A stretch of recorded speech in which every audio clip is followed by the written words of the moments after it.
When you are. Right, hi Richard, hi Fred. Hello. Thank you for taking time out of your busy schedule to chat. That's all right.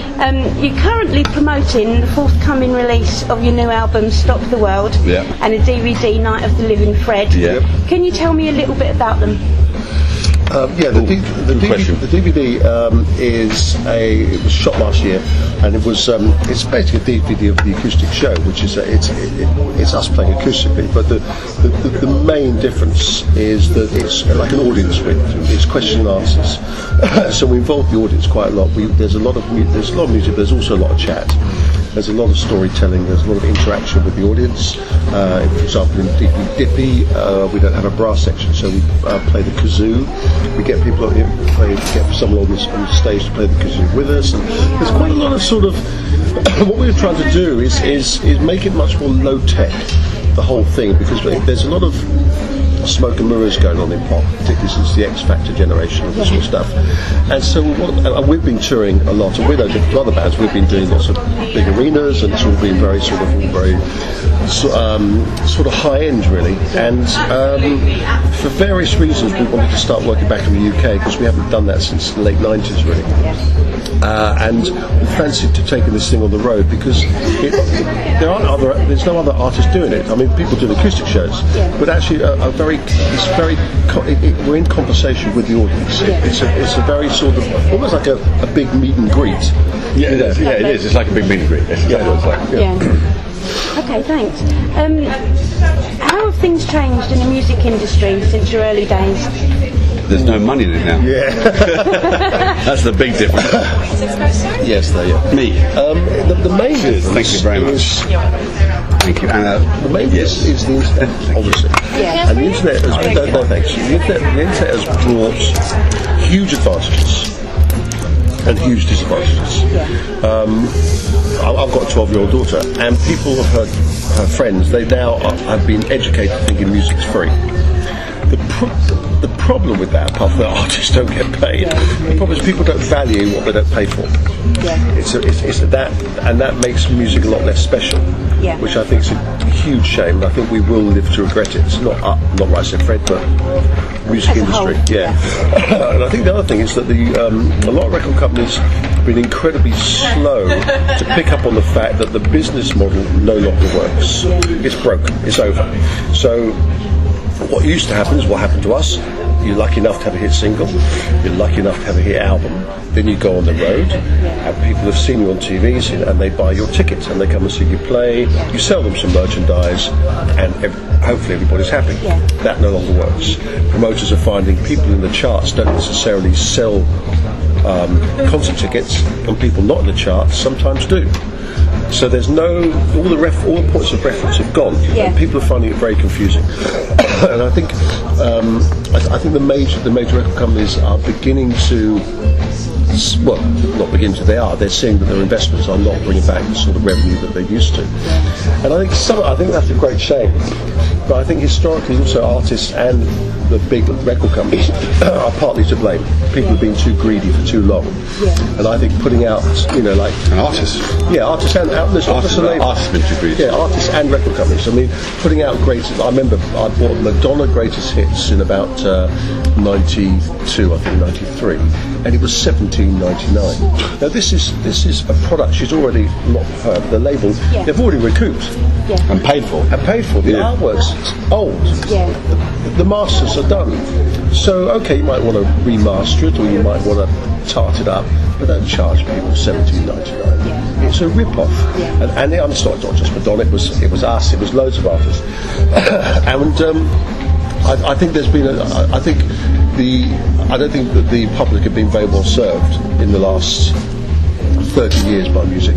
By the music industry rather. And I think some of it's coming back to bite the industry on the arse, and some of it is just out of their control. Cool. If you knew then what you know now, what would you have done differently, if anything?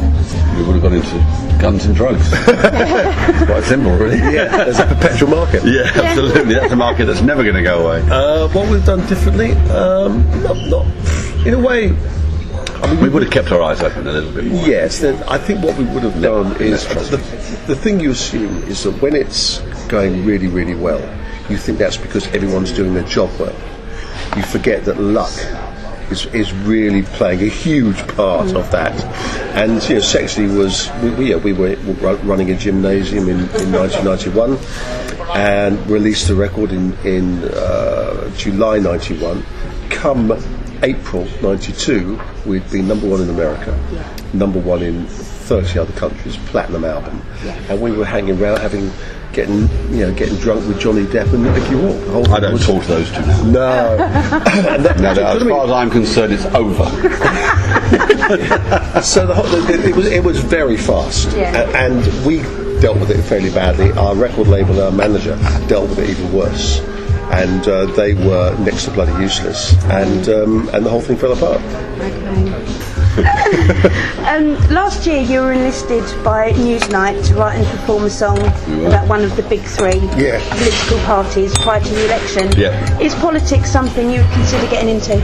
I would, but not Fred. I wouldn't, no. Yeah, no, I like politics. I really do like politics. The only reason we decided to do that was because we did the Liberal song, I remember. Yeah. And as far as we were concerned at the time, there was not a cat's chance in hell that they were going to get anywhere at all. Yeah. So we felt fairly safe doing the Liberal. Hey ho. Yes, I mean, I don't know who I would. I don't know which party I would be in. Ideally, I'd like to be in my own party, and everybody would do what I say. That would be pretty much the kind of party that I would be interested in being in. There's a name for that. Yeah, there is a name for that. Musicians have to play politics all the time within their remit. The kind of political games you have to play in politics must make your stomach just. And I can remember recently I saw the Mo Murlam story on TV. Yeah. And the way she set up that whole Northern Ireland thing made it happen.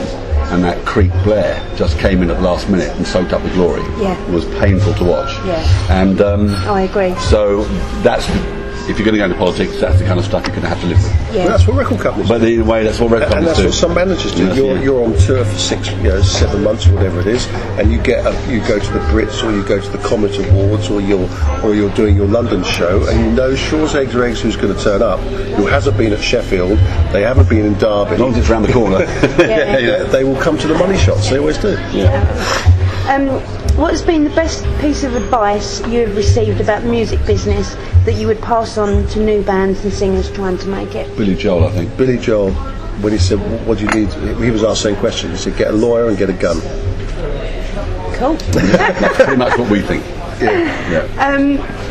In the past, many people have seen you as a predominantly jocular band, but a lot of your work can be quite deep and serious. Yeah.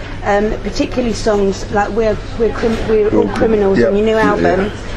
How does it make you feel when people judge you like that? I think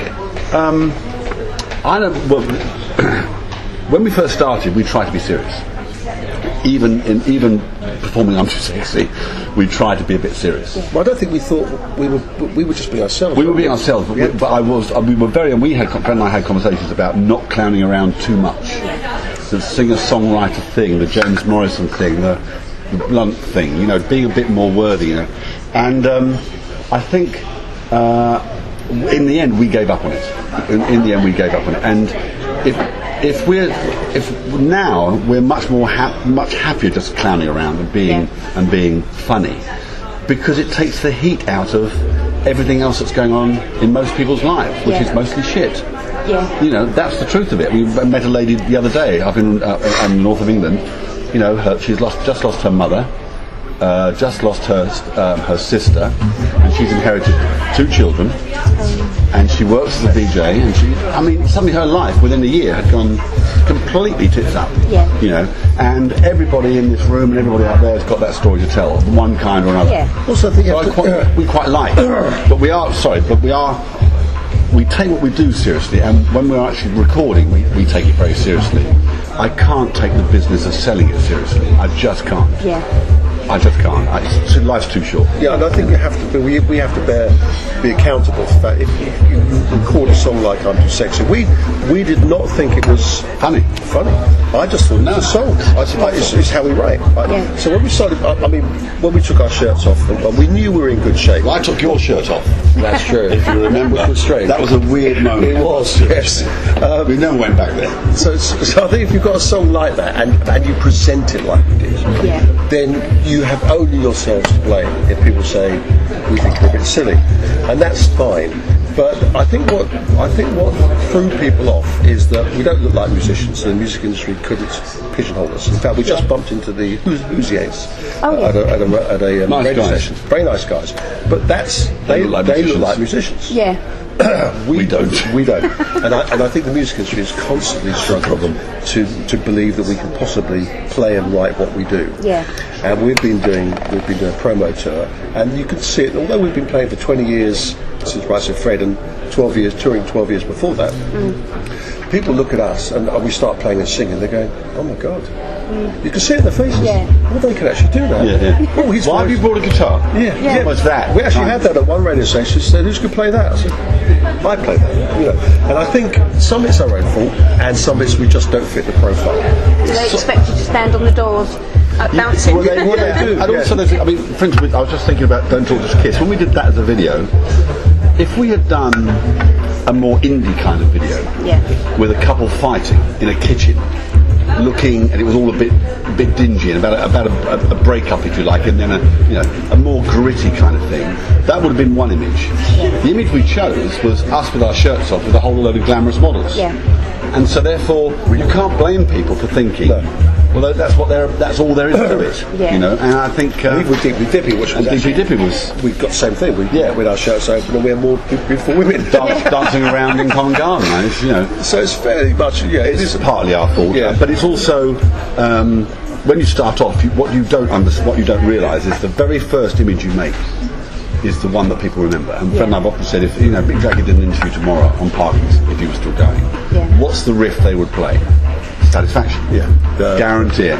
Guarantee it. How old is that? 40 years old? 50 almost. And they've been some great riffs since, Brown Sugar, blah blah blah, but that's the riff that we associate with him, because it sums up him, sums up the band. It's got those sexual overtones.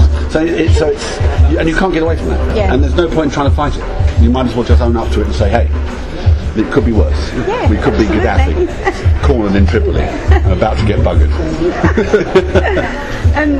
Don't Talk Just Kiss featured vocals from the amazing and unmistakable Jocelyn Brown.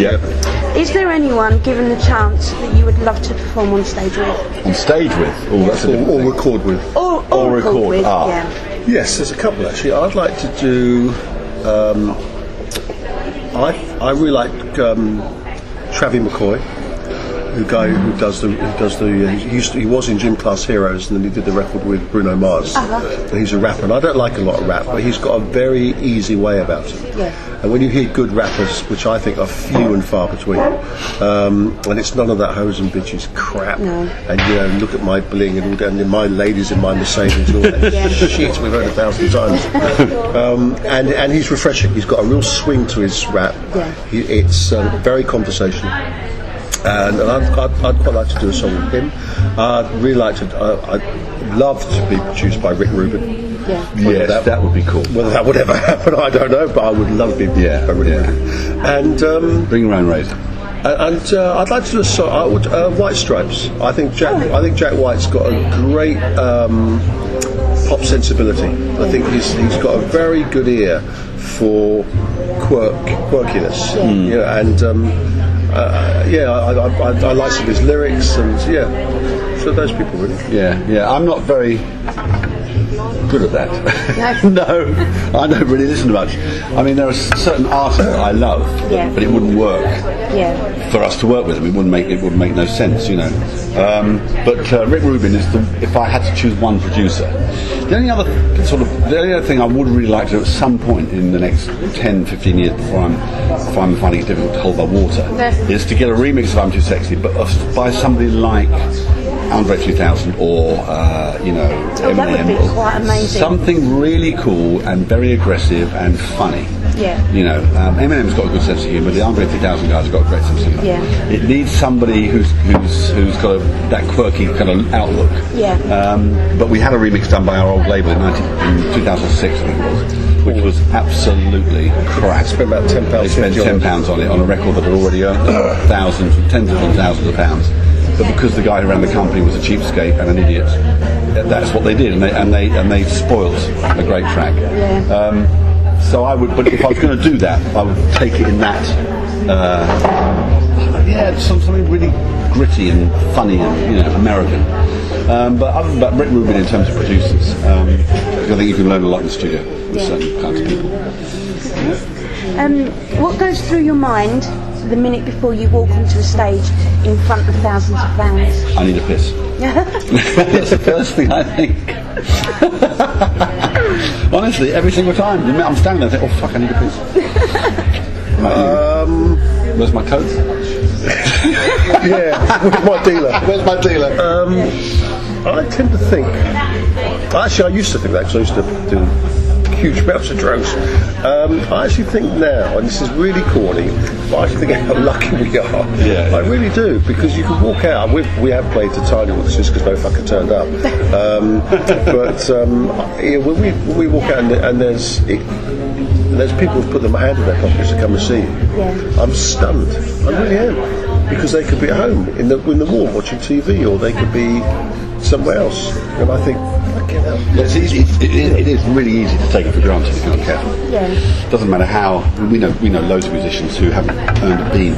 Good musicians, good guitarists, good singers, good whatever, and they've never ever had that.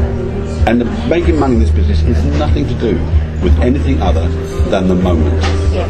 And that is something that, to some extent, is out of your control. Yeah. If we hadn't had I'm Too Sexy, we would never have made it. But on the other hand, if we'd had I'm Too Sexy 5 years later, it would have been a hit. No. So it's always that moment that you, and that's luck. Yeah, I was going to say, it goes back to the luck. It does. You can't, being successful, it is 99% sweat and 1% luck. But without the 1%, you can forget it. But with Sexy, it was breaking everywhere, but America wasn't interested. And then the In the City thing that happens in Manchester. With Tony Wilson, isn't it? Yeah, he started it.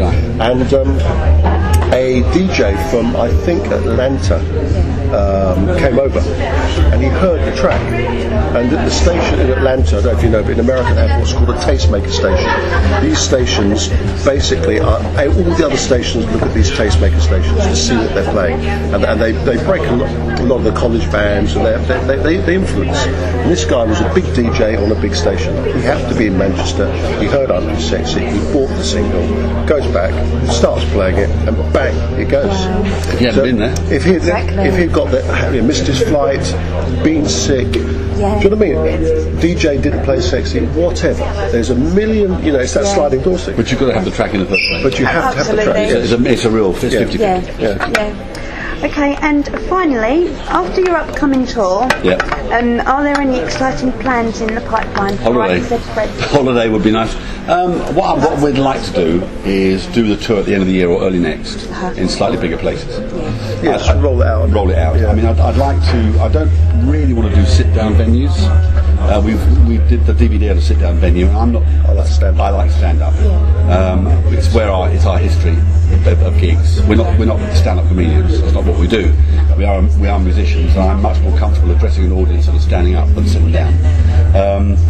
But it would be nice to roll it out and at a stand-up at stand-up gigs. And I'd like to, and also abroad. I mean, I'd like to do it at the Coronet in New York. I'd like to do it in Canada, There's South some interest in Africa. the States and Canada, and Australia, and then wait to see, I think, how it's received here. I think so. Yeah. That's it really. I mean, I'm actually really quite simplistic in my goals. I like playing my guitar. I like getting paid for doing what we do, and that's it. And whatever comes along, then. In the last couple of years, we've lost quite a few friends this year. My partner died in September, so it's been the last couple of years have been rough. And so in a way, if I'm still living and breathing in about 20 years' time, I can get up and do I'm Too Sexy when I'm 70 something. I think fucking what are you going to do? Yeah, as you said, his partner passed away, and I've been in and out of hospital for the last couple of years, and you have time to sit around and you think, well, actually, how lucky are we? Yeah. And I think you have to get on and just, it sounds really corny when people say, you hear older people go, oh, every day is a gift. They're right. It's They're absolutely right. Tomorrow's promised to no one. You know, Exactly. yeah. And if you're not careful, you start worrying about, our midweek was only 14, and all the label doesn't like the simple fucking words. Yeah. So what? Well, we Bite me. yeah, exactly. we know quite a few. We won't say who they are, but we know quite a few successful bands in the UK, recently successful, who have been dropped by the label. Yeah. And that same label is probably spending a fortune on some arsehole, blonde 19-year-old girl act who needs writers and producers and a whole load of people around her. Yeah. You know, the complete and utter lack of imagination in labels takes your breath away. Really? And it's best to ignore it. It's best to carve your own furrow. And the only people you can trust are the audience. Yeah. Only people you can trust. Everybody Well, else. they are your biggest critics, aren't Yeah, they are. Yeah. Yeah. They But they're also very open-hearted. Yeah. They're not. They don't come with any cynical sort of predisposition, which labels do. Yeah. And people in the business tend to. Yeah. You know, an audience will stand there and say, right, I paid me £8, £10, whatever it is. I'm in for a good time. Yeah. Got a beer. Let's see what happens. Well, there's no agenda, is And there? there's no agenda. Yeah. You know, and so I mean, you know, the promotion trip we've had this week has been interesting because we didn't know what to expect. We've been away for quite a while. Yeah. And people have been absolutely fantastic. They've been really, really nice. The preconception thing is really weird. There's a friend of ours who's quite a successful DJ abroad, and a Radio 1 DJ was guesting on doing a slot at his club. Yeah. And this friend of ours was playing a remix that we'd had done in America of a track we'd done recently, which done very well in America. Anyway, he's playing it, and the Radio 1 DJ comes up and says, I love this, who's this? He says, Right Said Fred, so I'm not playing that. Oh, wow. That happens all the So time. We're not the only. No. Yeah. And when you know you're up against that, all you can do is just get on, do your own thing, Yeah. and not worry about it, you know. Yeah. It happens all the time. Well, thank you very much. It's a pleasure. And all the best for the album, DVD and the tour. And I look forward to seeing you at your London dates. Thank you. Yes, CO2 in Islington. Islington, the 27th. Academy. Yeah, 27th. Excellent. Yeah. 27th. Yeah, 27th. Are you running all the shows on their website? Yes. Great. Yes, there'll be a big